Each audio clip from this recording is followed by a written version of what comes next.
Ceremony actually tell us anything about our country? Is that even its job? Do we like what we see? Peter Hitchens and Sundar Katwala have joined me. Thanks very much for coming in. Let me just throw that one open to you both first of all. What did it tell us about the country? What did it say to you? Sundar?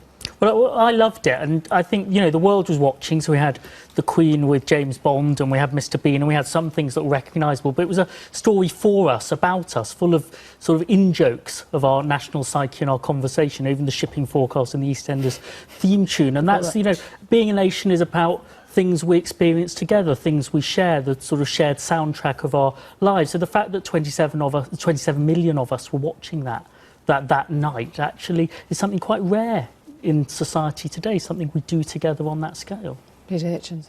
Yeah, I just don't think that everybody in the country thought at the time, or thinks now, that the 1960s were the beginning of civilization, that rap music was a particularly good demonstration of British culture, or that in general it reflected the way they felt about their country. Certainly, having myself a rather chilly, windswept, austere Protestant monocultural view of Britain, I didn't find it particularly appealing. And the other thing I felt was I was very much under pressure to say that I liked it. And when I said that I didn't, people didn't say, "Oh, we disagree with you, let's argue about this." They said, "Oh, it's really shocking that you didn't like it. Why didn't you take part in this?" I agree with that. There was a monoculture at the time, wasn't there? Compulsory joy, which I really loathe compulsory But just explain, why do you go back to the 1960s? Because the opening ceremony went back to the Industrial Revolution, it went back to Shakespeare, it went back to Dickens. Dominated hugely by the 60s theme, by rock music and by punk and all this garbage, as far as I'm concerned, which has no bearing on culture at all.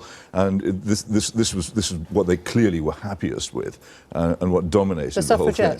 Well, the suffragettes were in there too. The Chelsea pensioners, the Queen.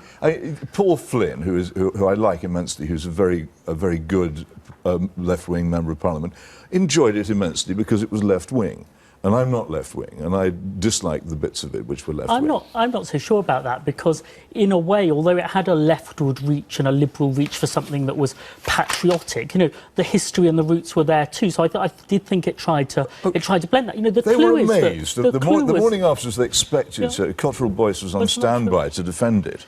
And then there was nobody to defend it against except me. Are you in the Aidan Burley lefty multicultural no, spare us Aidan Burley. I really, apart from anything else, nobody can criticise the Olympics for being the ceremony for being multicultural while using words, lavatory wall language like that. I think it had a much broader ownership than that. You know, the clue is with 27 million people there. If you're one of the people in London who voted Remain and is very upset about the referendum, you'll be thinking, "Oh, what have we lost? I want my country back. Why has that gone?" If you're a Leave voter in the North East or in the Potteries now, you'll be thinking that Olympic opening ceremony explains the reason I voted Leave, the Industrial Revolution, the Jarrow Marches. It was an incredibly confident moment, that's wasn't what it, it's about for being Britain? A nation, is that people who disagree politically share these cultural moments. You know, the world wars, the NHS doesn't belong to one part of your tribe. Unjustified confidence. The Olympics were like a family on your street who are known for being heavily in debt, who can't meet their mortgage payments,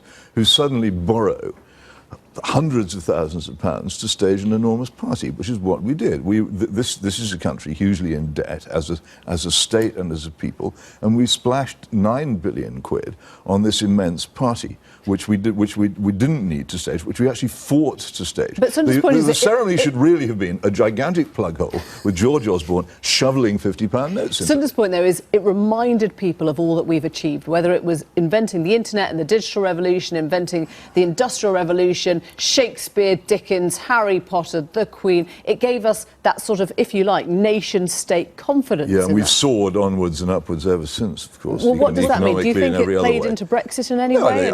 I don't think it has. I think it had absolutely no fundamental, profound effect on the country at all, except increasing our overdraft. Brexit isn't there at all in an interesting way, because 40 years of being half-hearted, reluctant Europeans doesn't really feature in the grand sweep. After you've got the Windrush and Sergeant Pepper, you don't have Heath and Wilson taking us into Europe. So actually, that story of social progress and change wasn't what was on the ballot paper in this referendum. The question in this referendum wasn't, do you want to live in 1972 or 2016? It was a more pragmatic question. Well, so about do you like living in 2016? And 52% of the population said no, actually, not much.